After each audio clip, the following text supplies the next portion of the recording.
Part 1. You're not having conversations. You're fighting for control. Every room you walk into, every handshake, every glance, every question is a war for frame. And you didn't even know you were fighting. Because while you were trying to be polite, someone else was engineering your next move. While you were explaining yourself, someone else was deciding the rules of engagement. You think you're exchanging words.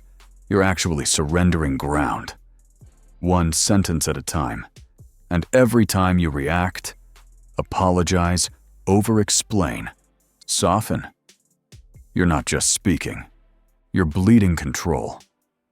Cold mind knows, in every interaction, either you own the frame, or you get owned by it.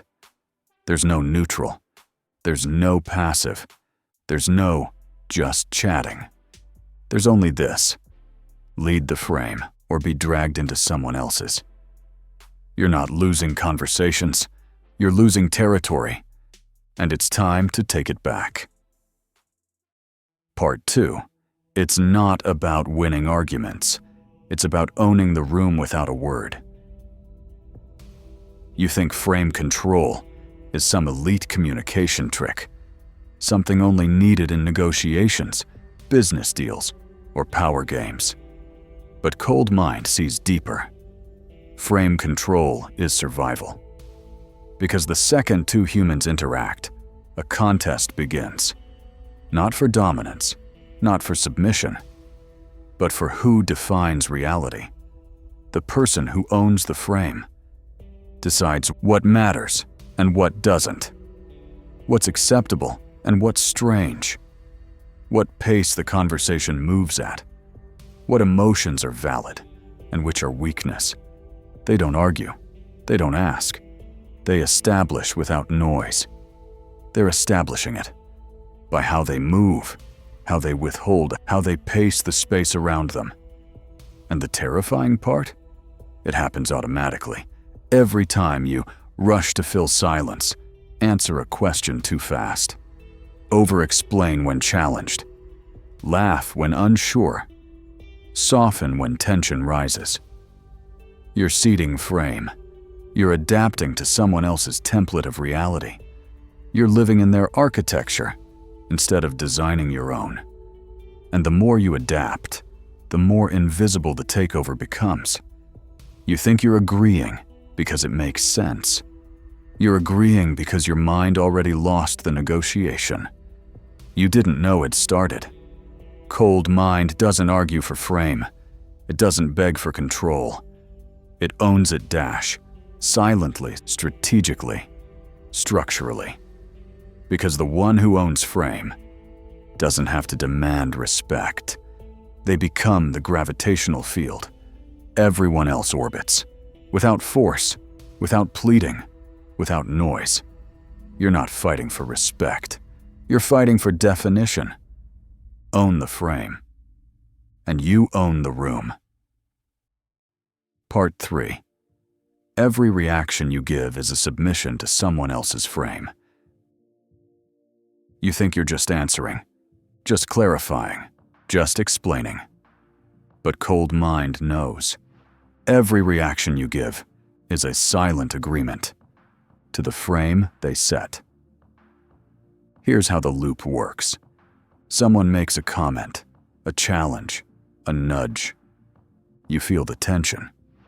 You react, defend, explain, justify, match their tone. Your reaction signals, I accept your frame as valid. Now you're no longer operating from your center. You're operating inside their context. It doesn't matter if you disagree. It doesn't matter if you argue well. It doesn't even matter if you win the point. The second you react, you're no longer setting the rules. They are. You've already started playing a game. You didn't invent. On a board, you didn't design. With rules you didn't agree to. And the more emotionally charged your response, the more trapped you become.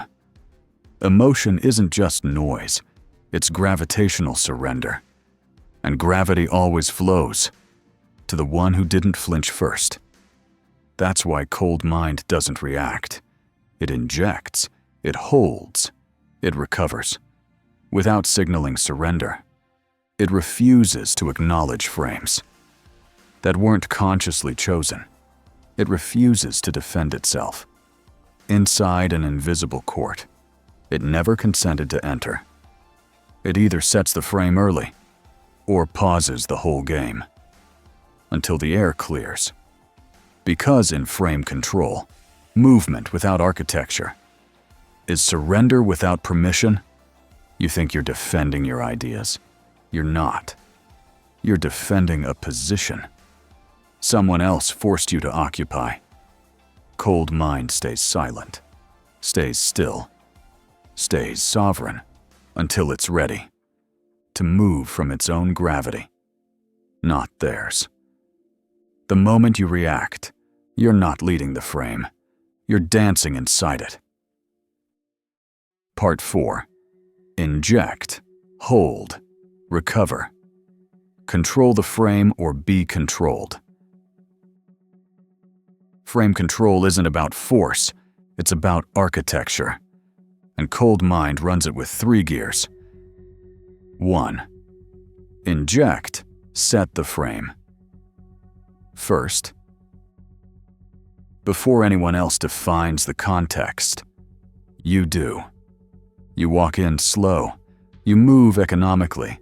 You speak deliberately. You don't chase reactions. Your tempo becomes the room's heartbeat. Your stillness becomes the room's tension. Because the one who sets the emotional rhythm sets the invisible rules.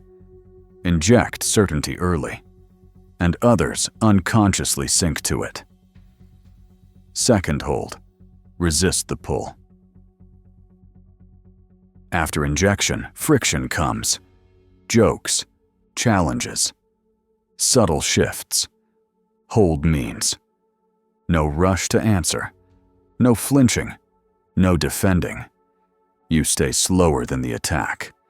You answer only when it feels right, not when they pull. Frame isn't kept by fighting. Frame is kept by refusing to leave your pacing. They escalate. You slow. They guess. You anchor. 3. Recover. Reset without apology. If you slip, don't panic. Don't speed up. Don't explain. Pause. Slow down physically and vocally. Drop back into your baseline pacing. No announcements, no scrambling.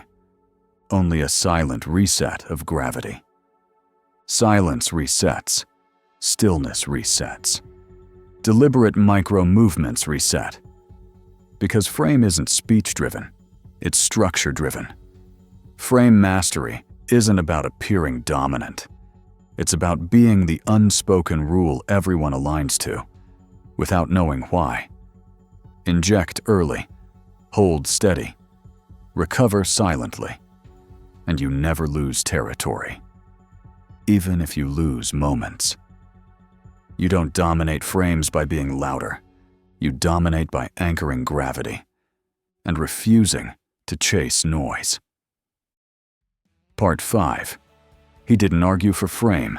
He just held it until they had no choice. He didn't raise his voice, didn't interrupt, didn't dominate the air. He just injected first. Walked in slow.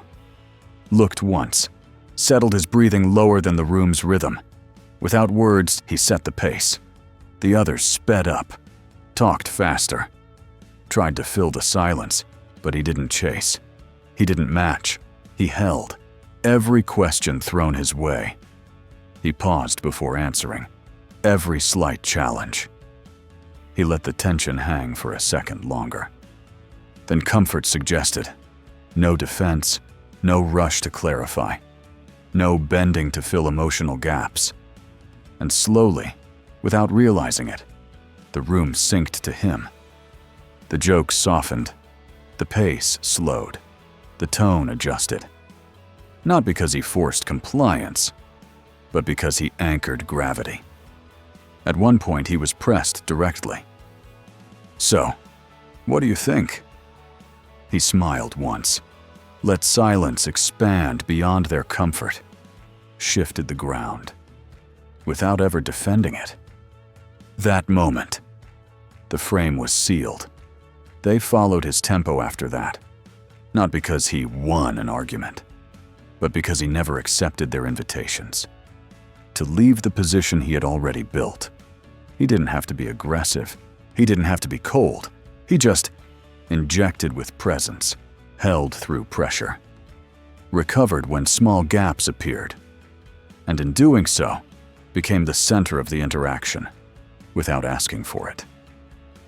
Frame isn't seized with force, it's owned through unshakable gravity, and the world always bends around the one who moves last and moves least.